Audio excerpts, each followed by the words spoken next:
Bismillah walhamdulillah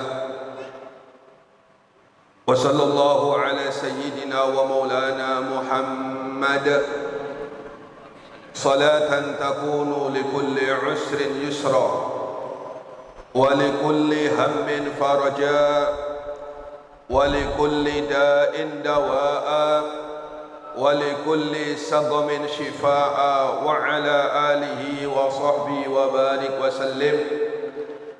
La hawla wa la quwwata illa billah, amma ba'd. Bismillahirrahmanirrahim.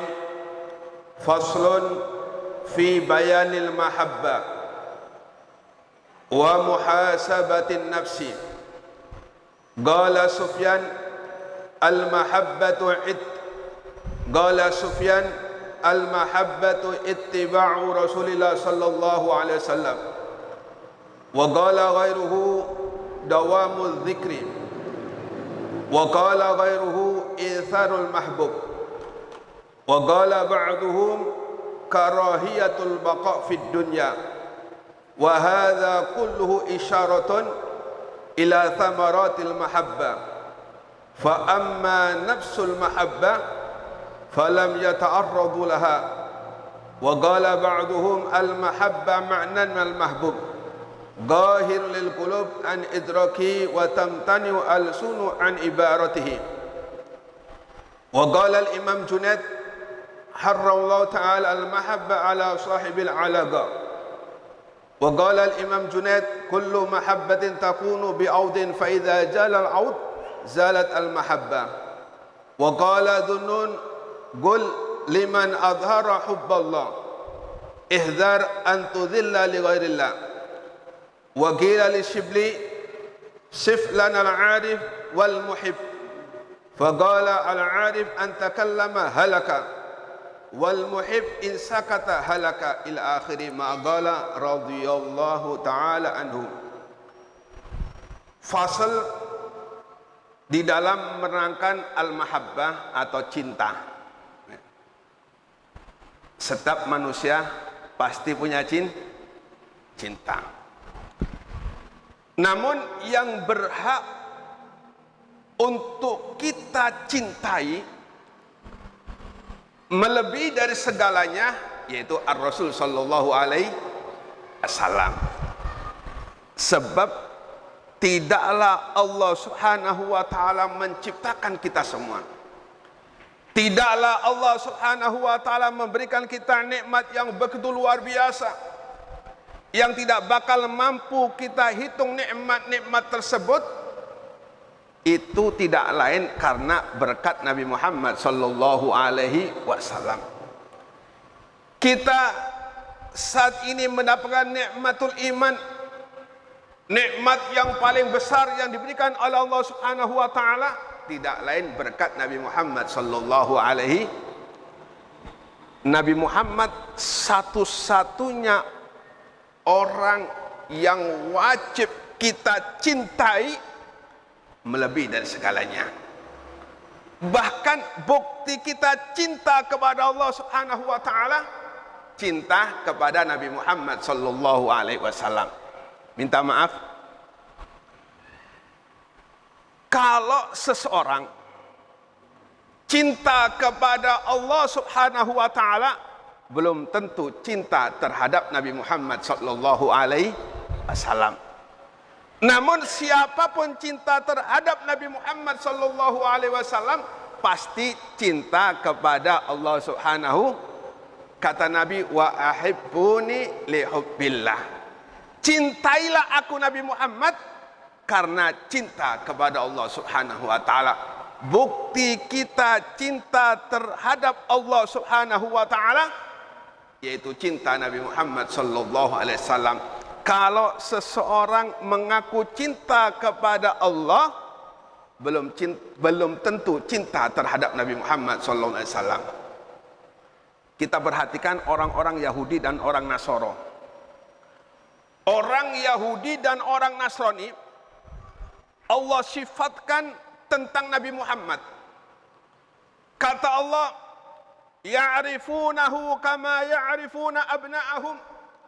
Mereka orang-orang Yahudi mengenal Nabi Muhammad sebagaimana mereka mengenal anak-anak mereka. Namun dia tidak cinta terhadap Nabi Muhammad sallallahu alaihi wasallam.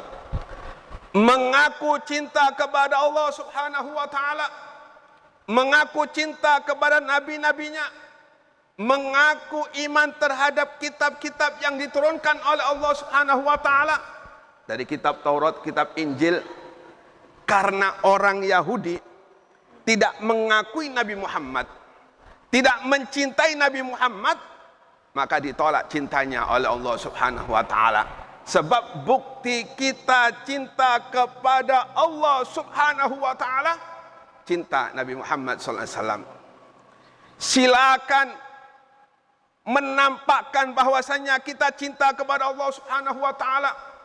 Silakan kita berzikir kepada Allah Subhanahu wa taala 3 hari 3 malam enggak tidur. Kalau Anda enggak punya rasa cinta terhadap Nabi Muhammad sallallahu alaihi wasallam, maka semuanya tidak bakal dianggap oleh Allah Subhanahu wa taala. Orang yang berhak paling kita cintai yaitu Nabi Muhammad sallallahu alaihi wasallam. Ini bab yang akan kita bahas. Kemudian wa muhasabatin nafsi. Bab menerangkan tentang mahabbah atau cinta dan menerangkan tentang introspeksi diri, menghitung diri sendiri, mengoreksi diri sendiri. Hasibu anfusakum qabla an tuhasabu. Sebelum kita dihisab oleh Allah Subhanahu wa taala, maka baik-baiklah, telitilah kita menghisab diri kita sendiri. Pagi sampai kita mau tidur, seharusnya kita ini mengoreksi diri kita sendiri. Dari pagi apa yang sudah kita kerjakan? Adakah dari pagi sampai malam kita maksiat kepada Allah Subhanahu wa taala? Adakah mulai pagi sampai malam ada perkara-perkara yang diperintahkan oleh Allah kita tinggalkan? Adakah satu perkara yang dilarang oleh Allah Subhanahu wa taala kita kerjakan? Kita diperintahkan untuk menghitung kita sendiri, mengoreksi diri kita sendiri sebelum kita dikoreksi oleh Allah Subhanahu wa taala. Jangan sesekali kita pandai mengoreksi orang lain, namun kita tidak pandai mengoreksi diri kita. Sebelum kita dikoreksi oleh Allah Subhanahu wa taala, sebelum kita dihisab oleh Allah Subhanahu wa taala, alangkah baiknya, alangkah bagusnya, alangkah beruntungnya apabila seseorang diberi kekuatan oleh Allah Subhanahu wa taala untuk selalu mengoreksi dirinya, introspeksi pada dirinya sendiri. Sebab minta maaf, kalau kita nggak pandai mengoreksi diri kita, tidak pandai meneliti tentang salah-salah kita, maka kelak di yaumil kiamat bisa-bisa kita menjadi orang muflis, orang yang pailit atau orang bangkrut. Orang pailit bukan orang yang nggak banyak ibadah, namun sebaliknya orang yang pailit, orang yang bangkrut menghadap kepada Allah Subhanahu wa taala, dia banyak amal ibadah. Ibadah sunnah ia kerjakan, puasa sunnah ia kerjakan, sedekah ia kerjakan, umrah ia kerjakan, berbagai macam kebaikan ia kerjakan. Namun kenapa ketika dihisab oleh Allah Subhanahu wa taala dia menjadi orang pailit? Ini penyebabnya karena dia tidak pandai introspeksi diri, tidak pandai mengoreksi diri kita sendiri, namun kita lebih pandai mengoreksi orang lain. Sehingga di hadapan Allah Subhanahu wa taala kita dituntut oleh Allah Subhanahu wa taala. Fulan bin fulan tanggal sekian menghibah saudaranya. Fulan bin fulan tanggal sekian ia mencaci saudaranya. Fulan bin fulan tanggal sekian ia membuat sakit hati saudaranya. Fulan bin fulan, fulan bin fulan, sampai dihisab oleh Allah Subhanahu wa taala amal ibadah begitu banyak sehingga habis karena dituntut oleh saudara-saudaranya ketika ada di dunia dia sering mengoreksi orang lain. Naudzubillah tsumma naudzubillah. Kemudian Qala Sufyan, Imam Sufyan Ats-Tsauri, beliau mengatakan al-mahabbah ittiba'u Rasulillah. Mahabbah itu yaitu ittiba kepada Nabi Muhammad sallallahu alaihi wasallam. Alamatul mahabbah al-ittiba. Tanda orang cinta kepada orang lain yaitu mengikuti apa yang dicintai. Kita mengaku cinta Nabi Muhammad. Kita mengaku mengidolakan Nabi Muhammad. Namun kalau kita tidak mengikuti sunnah-sunnah Nabi Muhammad, tidak mengikuti ajaran-ajaran Nabi Muhammad, maka mahabbah kita dikatakan dusta. Manidda'a bi ghairi ittiba'i sunnah fahuwa mudda'in kadzdzab. Al-Imam Ghazali mengatakan barang siapa mengaku cinta terhadap Nabi Muhammad, barang siapa mengaku mengidolakan Nabi Muhammad tanpa mengikuti sunnah Nabi Muhammad, fahuwa mudda'in kadzdzab, dia dikatakan pendusta atau pembohong. Sunnah ini kan yang dikatakan sunnah ada 3. Gaul, fi'il, takriri. Gaul, sabda Nabi Muhammad sallallahu alaihi wasallam. Fi'il, pekerjaan Nabi Muhammad sallallahu alaihi wasallam. Sedangkan takriri yaitu pengakuan Nabi Muhammad sallallahu alaihi wasallam. Kemudian waqala ghairuhu, dan sebagian ulama mengatakan dawamul zikir. Yang dikatakan mahabbah itu dawamul zikir, selalu berzikir atau selalu menyebut kekasihnya. Man ahabba syai'an aktsara min dzikri. Barang siapa yang mencintai sesuatu, dia pasti banyak menyebut-nyebutnya.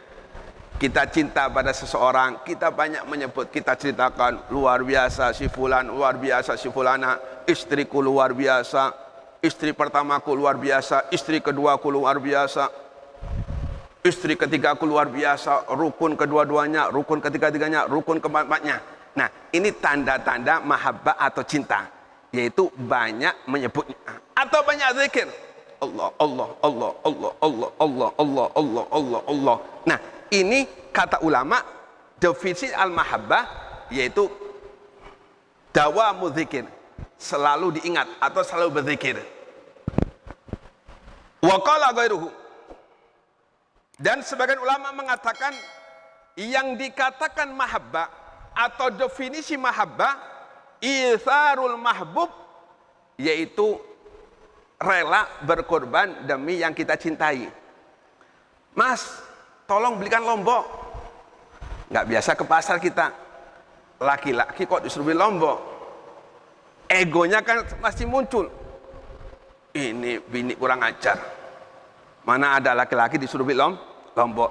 Karena dia sangat cinta kepada istrinya, segala macam perasaan ditinggalkan demi untuk memenuhi keinginan istri. Inilah para sahabat Nabi Muhammad SAW. Allah mengatakan dalam Al-Quran, wa yu'thiruna ala anfusihim walau kana bihim khasasa. Mereka para sahabat Nabi Muhammad lebih mengutamakan orang-orang yang dicintai daripada dirinya. Ketika dalam satu peperangan, beberapa sahabat ini sekarat. Ada yang nak pedang, ada yang nak tombak. Mereka semua yang jumlahnya lebih dari 10, ini masing-masing membutuhkan air untuk ya, bagaimana hausnya ketika selesai peperangan dan dia dalam keadaan luka. Ada orang ngasih air, memperhatikan sebelahnya, dikasihkan sebelahnya. Lebih mementingkan orang lain, dikasihkan sebelahnya. Sebelahnya melihat sampingnya, dikasihkan sebelahnya. Sebelahnya, dikasihkan sebelahnya, muter sampai air tersebut kembali pada yang awal. Inilah namanya al-mahabbah, yaitu lebih mengutamakan yang ia cintai daripada nafsunya sendiri. Nah, inilah para sahabat Nabi Muhammad, wa yu'thiruna ala anfusihim walau kana bihim khasasah. Mereka lebih mengutamakan yang lain walaupun dirinya dalam kemeraratan atau dalam